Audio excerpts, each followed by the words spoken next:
Hey everyone, welcome back to the channel. Today we have an exciting review for you. We're diving into the Anbernic RG35XXSP, which is a Game Boy Advance SP style retro system.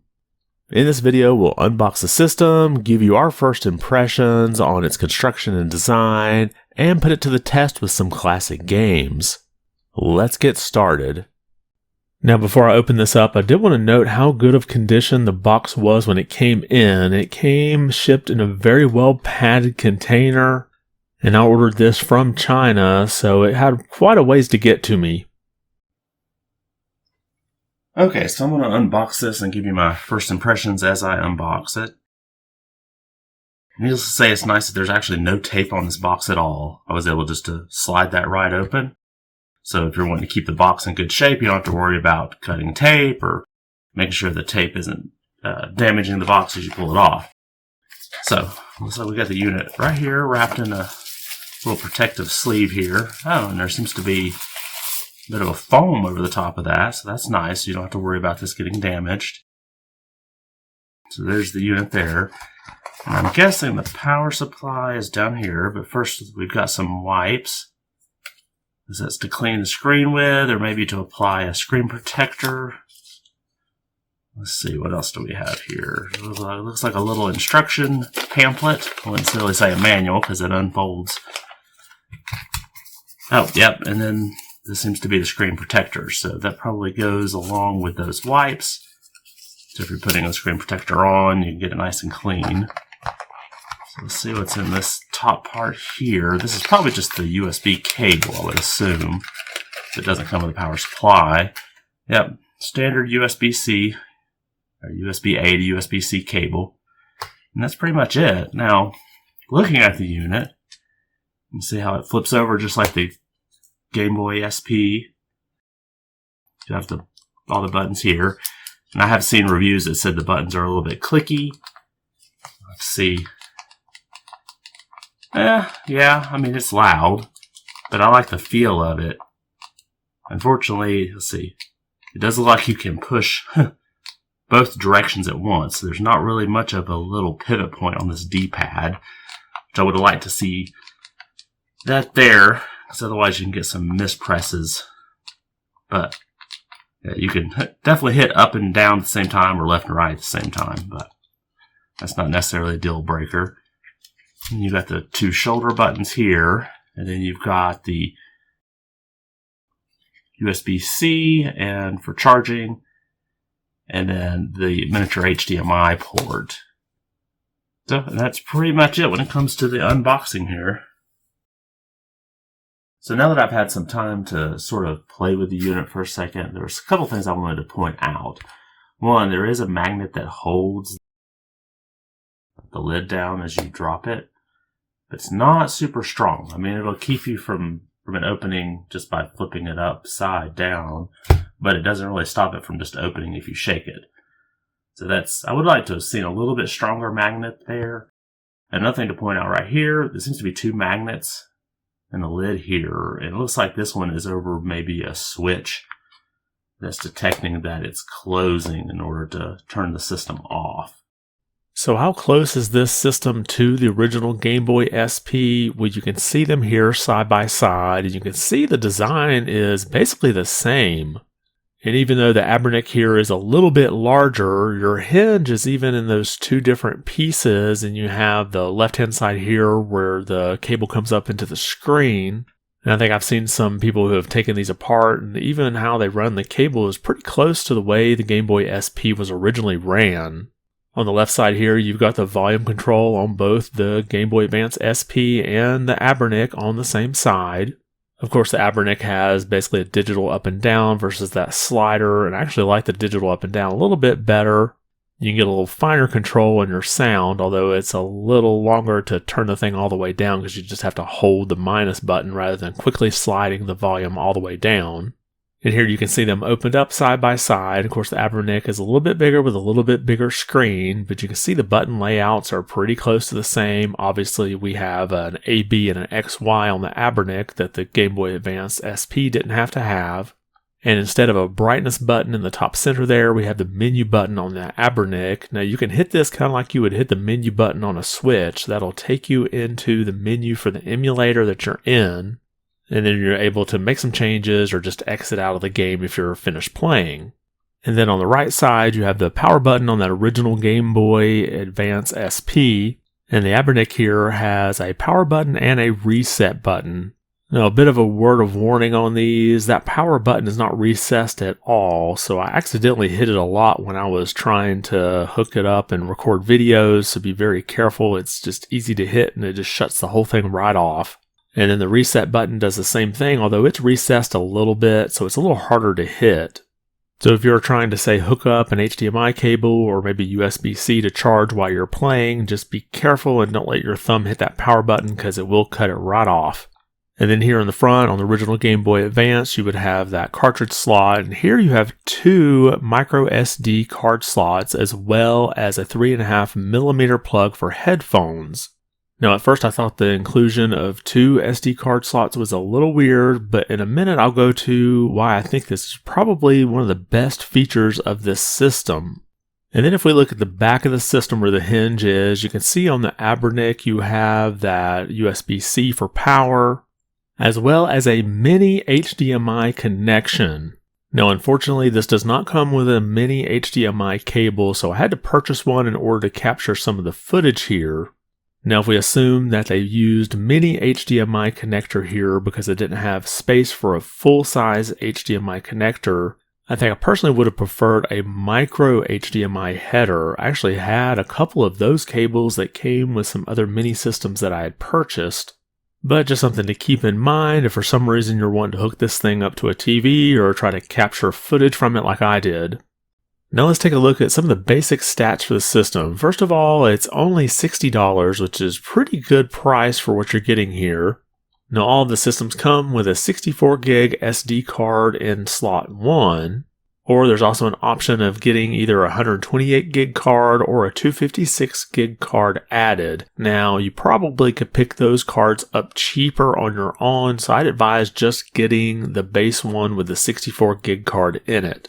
Then you can pick up a larger card at, say, Amazon when they're on sale.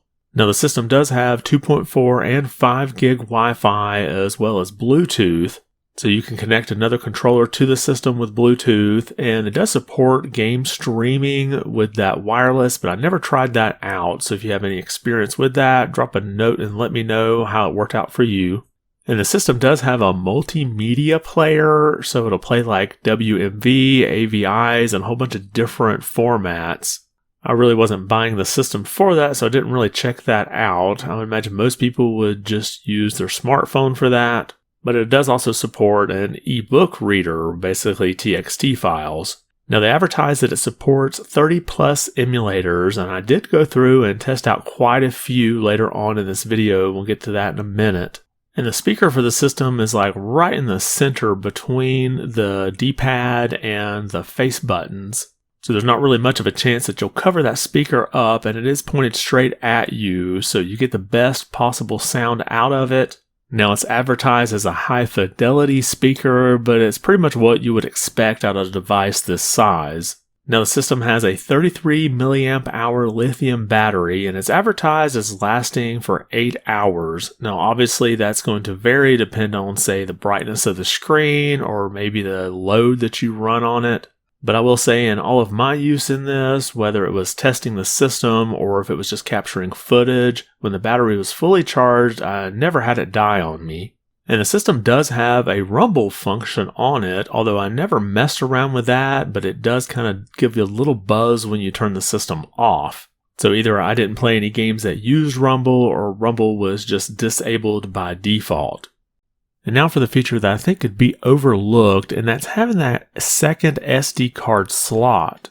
So the reason why I think this is so important is because when you update the SD card with a new version of the OS, it basically wipes out the entire card, which in turn would wipe out any saves that you would have had. However, if you put all of your games on that second card, you won't ever have to worry about backing up your saves when a new version of the operating system comes out. And I'll show you how updating the operating system works. They'll basically email you a link when there's a new version ready, and this is a real nice way to be notified that there is a new version. You don't have to go and just kind of keep checking their website for it. But when you download it, it comes with Rufus built in, and Rufus is basically an imaging software that lets you just basically wipe out the SD card and put a new image on there. And you can see the screenshot I have here giving an example. You basically choose your device, which is going to be your SD card. In my case here, it was my iDrive, and then under boot selection, you'll choose that IMG file that you downloaded. It was probably zipped up here with Rufus. And then you pretty much can just start the writing of the image. Now this will take a little while to run, and it does wipe everything off of the SD card. So if you are just working off one SD card, you want to make sure to back up any saves that you care about. Now if you do decide to use a second SD card in that system and you buy it from, say, Amazon, you're going to possibly have to format this thing correctly before you stick it in the Anbernic. So I've got an example here of what I did to format this properly, and you can see here with Rufus, the trick here is you want to make sure you're choosing FAT32 on the file system. Now if you have a large SD card like I have here, Windows will not format this properly. You're not going to have an option for FAT32. So the Anbernic will not see this SD card if you have it formatted, say, EXFAT or NTFS. Now the cool thing is when you format it at FAT32 and you stick it in the Anbernic and boot the thing up, it will automatically create all of the folders that you need to put your ROMs in. You won't need to create those folders and make sure you're getting the correct name. You'll just see the folders already there when you stick that SD card back into your PC, and then you can just drag and drop the ROMs there. Now let's take a look at the system's interface. First you have this game rooms here where you have your different emulators sorted here vertically. And these are all the ones that came on the card when I bought it. And you can just pick your different system that you want, and then you can choose the game that you want to play and basically just start playing. And you can see from the menu here, there's quite a bit to choose from. Now, I did notice that not every game was on each system. So, for example, if you went into the Sega Genesis, there were some games that were missing. However, it's easy enough just to throw them into the folder and then it'll pick it right up. And just to get a sampling, we'll take a look here at the PSP games. And you can see on the right, you have a cover art for the game.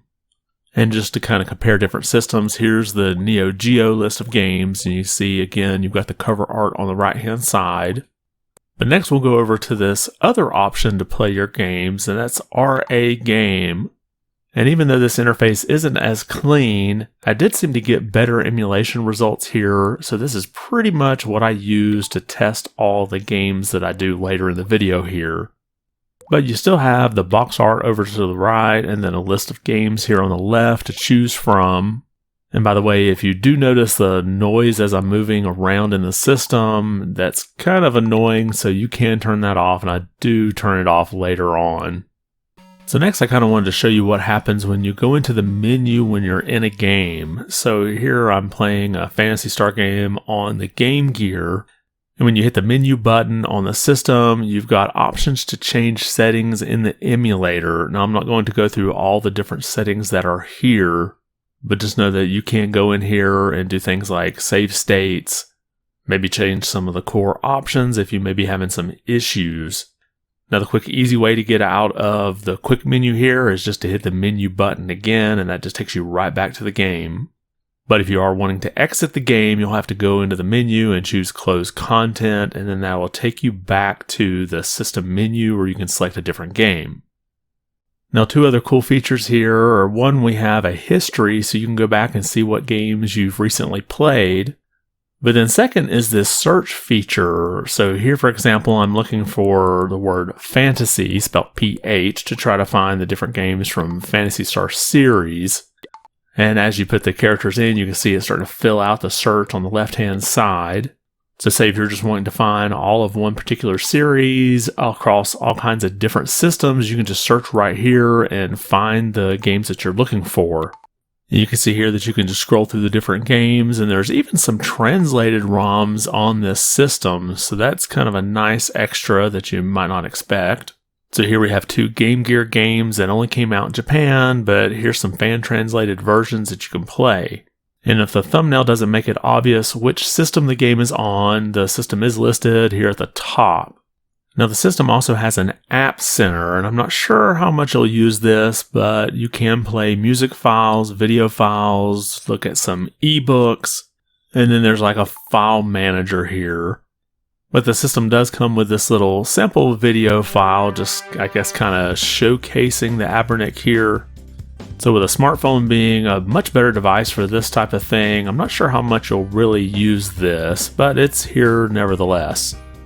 And then next we have the settings menu, and I'll go through this pretty quickly here. First we have a system information setting where you can find out things like the firmware version and how much free disk space there is, and pretty much anything you want to know about this hardware. And then you can make system level changes like how long it is before the lock screen comes on, the backlight brightness. You can change the date and time and the language, as well as some of the RetroArch emulation settings. And you can also connect the system to Wi-Fi, and you can change the look and feel of the system under the icon settings. So if you don't like the default icons, they do have some other options here.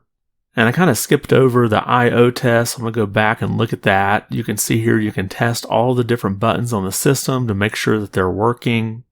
And I did want to go back and point out the D-pad test. Now I did note earlier that it seemed like you could hit both like the left and right at the same time, which you really shouldn't be able to do on a system.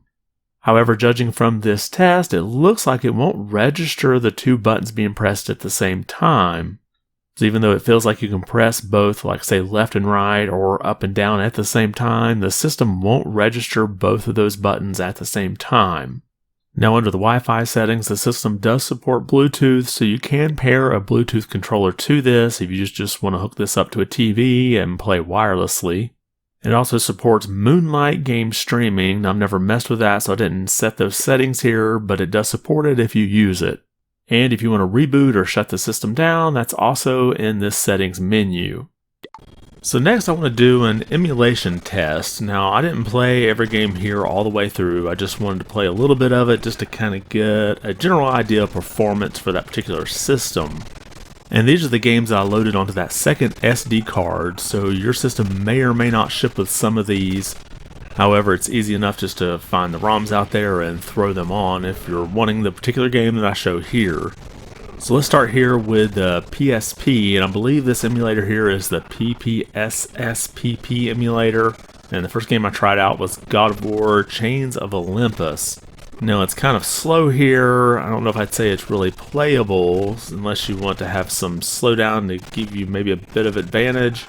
Now obviously the Anbernic here doesn't have an analog stick, so that'll kind of affect how you'll play some of these games. But the D-pad can substitute for the analog stick, and you can go into the settings and change some of these. So if maybe you use an external controller on the system, then you could use an analog stick on that. And the next here we have Half Minute Hero. Now this is a 2D game that runs a solid 60 FPS and seems to run great. So I don't really have a whole lot of complaints about this game here. Next we have Tekken 6, and again it seems a bit slow. You can tell between the fight, the frame rate sort of jumps to 60 FPS, but then drops back down again during combat. And overall, from the testing that I did here, it seemed like a lot of the 2D PSP games seemed to do fine, but anything that was 3D is going to have a bit of a slowdown. I also did not fiddle with any settings here, so there may be some improvements that come out in either to emulators or settings that could make your results be a little better than mine. And the next here we have Open Bor, B-O-R, however you say it, and this is basically homebrew games. Now as a side note, if you're playing any game, you can just hit that menu button to exit back out. And I just looked at a couple of them here. I have Hyper Final Fight 3. And this seems to play at full speed, but the frame rate seems a little low. I've never played this before, so I don't really have anything to compare it to. And again, we also have another homebrew, Return of Double Dragon. Now this one seems to run full speed and seems to have a good frame rate here, so this might be something you may want to check out. And next we'll look at PlayStation 1 games, and most of these emulators here are using RetroArch. I didn't necessarily look at each of the default core. There's a couple of systems, and I'll get to those in a minute, where changing the core did seem to help. But here on PlayStation 1 we have Metal Gear Solid, and it runs a pretty solid frame rate at full speed. Now PlayStation emulation is pretty good, so I'm not surprised at this. And another game I tried out here is Vagrant Story. Again, a solid frame rate, seems to run at full speed as well.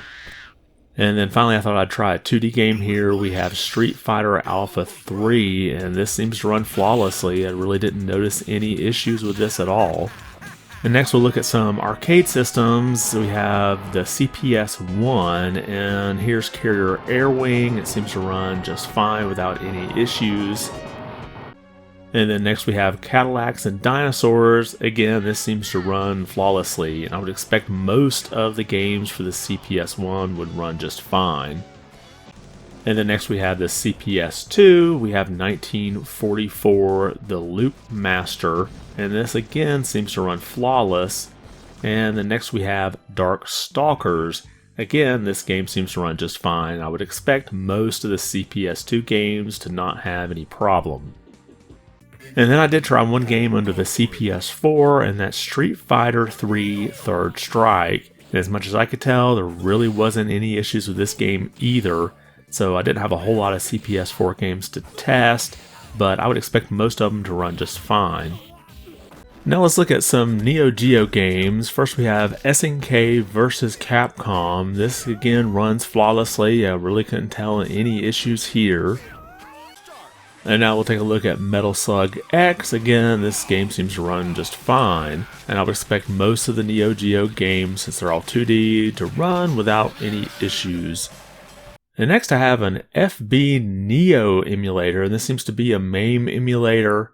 And first we have Alien vs. Predator. Now when I tried to run this, I had a missing ROM set, so I thought I would just mention that so you can see what that looks like here.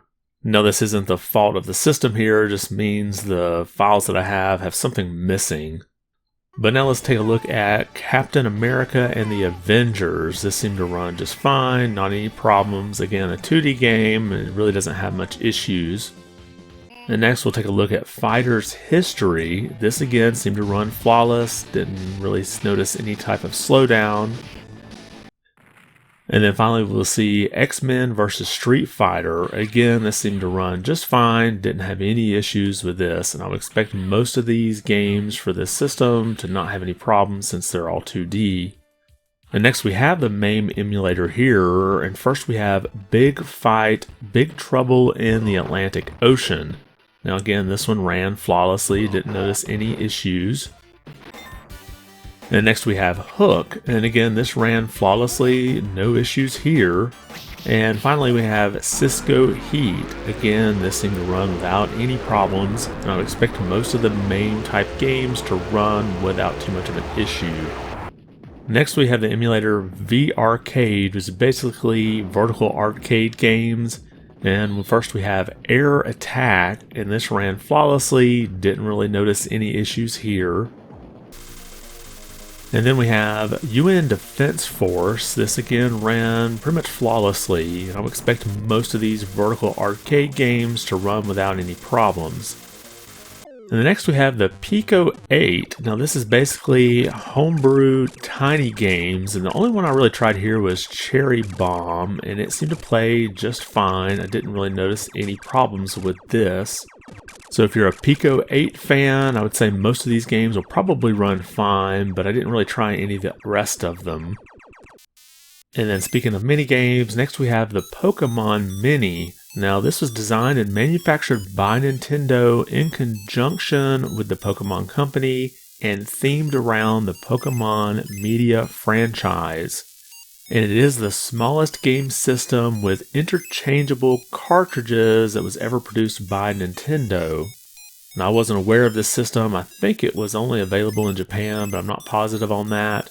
But I did try out Pokemon Tetris, and it worked just fine. These games aren't really graphically intense, so I would expect them all to work just fine. Next we have several different Atari systems, and I didn't check a lot of games out here because they all ran just fine. First we have the Atari 2600, and it wouldn't be an Atari 2600 test without E.T., one of the most famous games of that system, and it obviously ran without any issues. And then on the Atari 7800, I thought I'd try out Food Fight. Again, no issues running this pretty old game.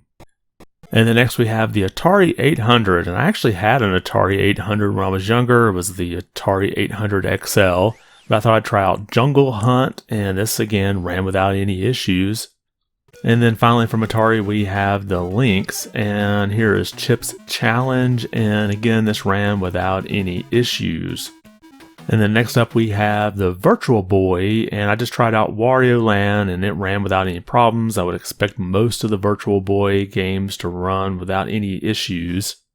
And then next up we have Game & Watch, and I tried out Tron, it ran without any issues. I would expect all the Game & Watch games to not have any problems.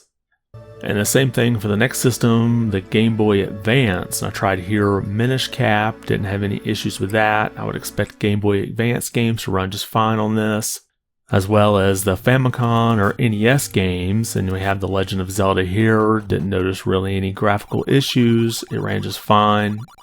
And then as a separate test, I do have the Famicom Disk System, and this is the Legend of Zelda version of that, and it ran without any issues. One note here, that when you need to flip the disc over, press R2, and that'll basically complete that function and you can continue on with the game.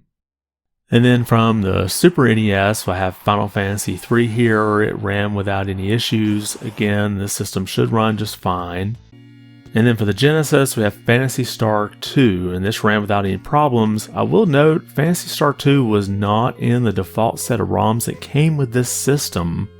However, the system did have the box art for it on that original SD card that came with it. So it seems like all the systems that are already on the SD card when you get it have the box art for all the different ROMs, even if the ROMs aren't already there. So that would save you some time from having to hunt down the box art for the menu. Next we have the Sega CD, and I thought I would try a 32X Sega CD combo game here with Corpse Killer. And when I first tried this, it came up and said the 32X was not found. However, if you press Y on the game selection screen, you can then select Pico Drive as the core, and this will fix the 32X support. So this basically just changes which emulator that RetroArch here is using.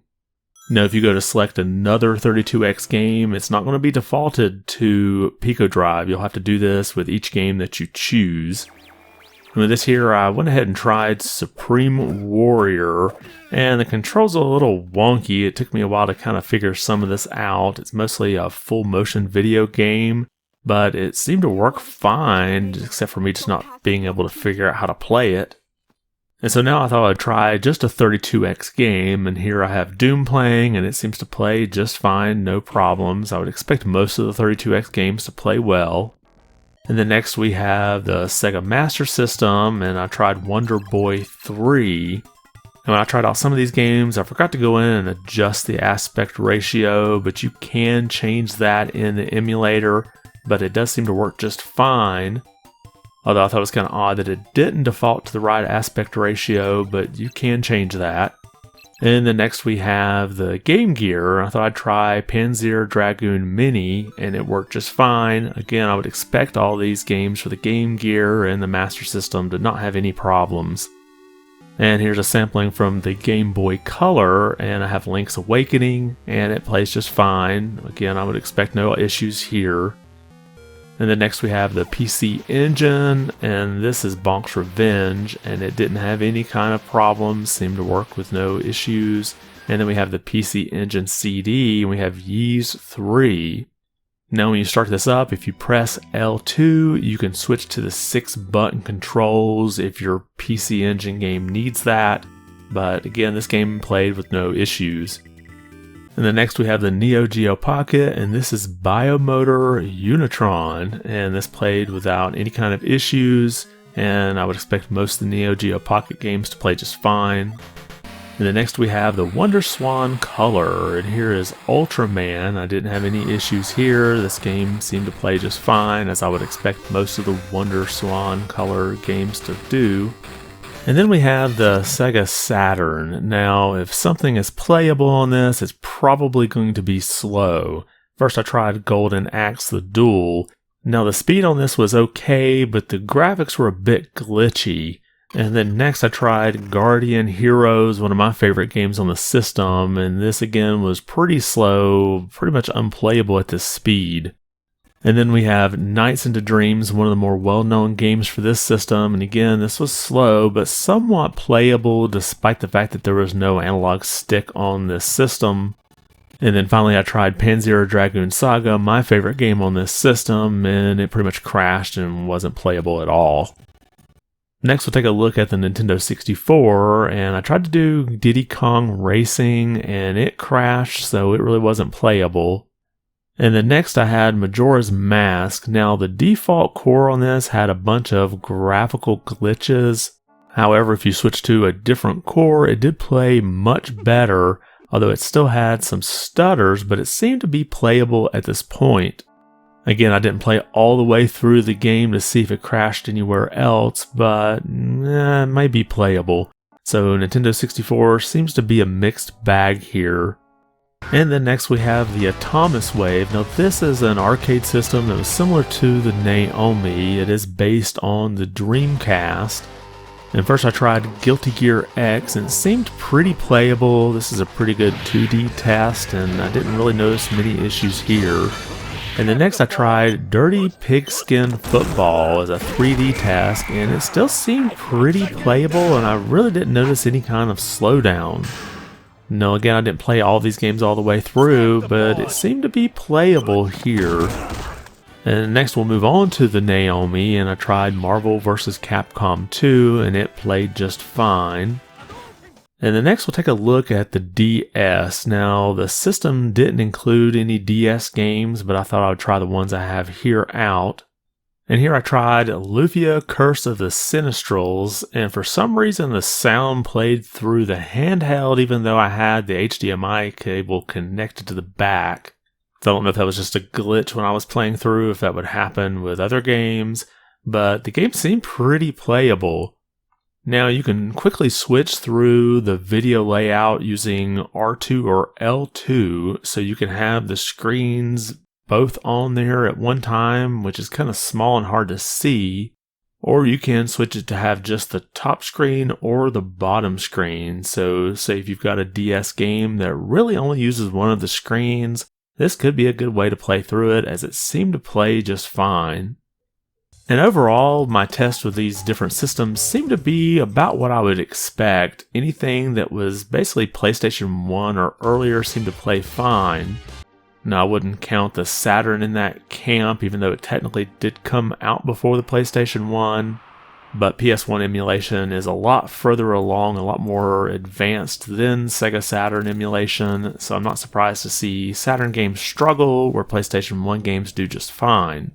And a lot of your 2D arcade games up through the CPS4, as well as like the Neo Geo, seem to all work just well too. And considering that this system doesn't have an analog stick on it, really trying to play a game like from the PlayStation 2 or Nintendo 64 might be a lot more difficult.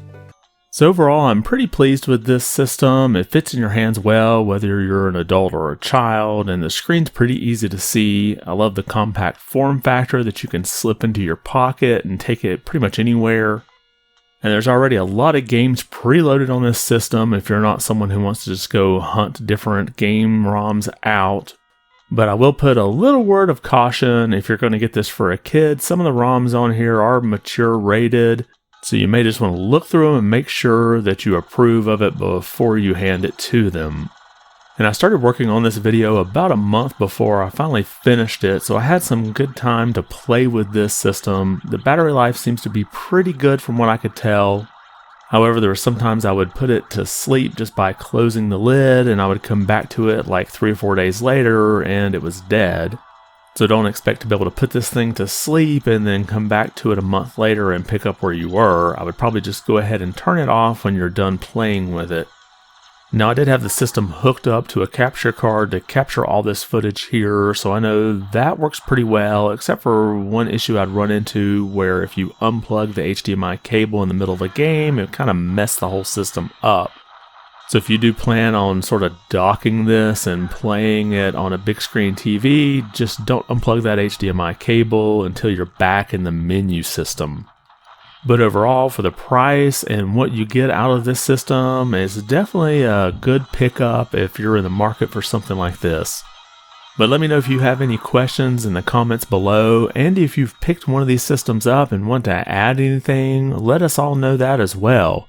And if you enjoyed this video or found it informative, make sure to hit that like button and let me know. And if you haven't subscribed yet, consider doing so, as it really does help the channel continue to grow. I want to thank you for watching, and be good.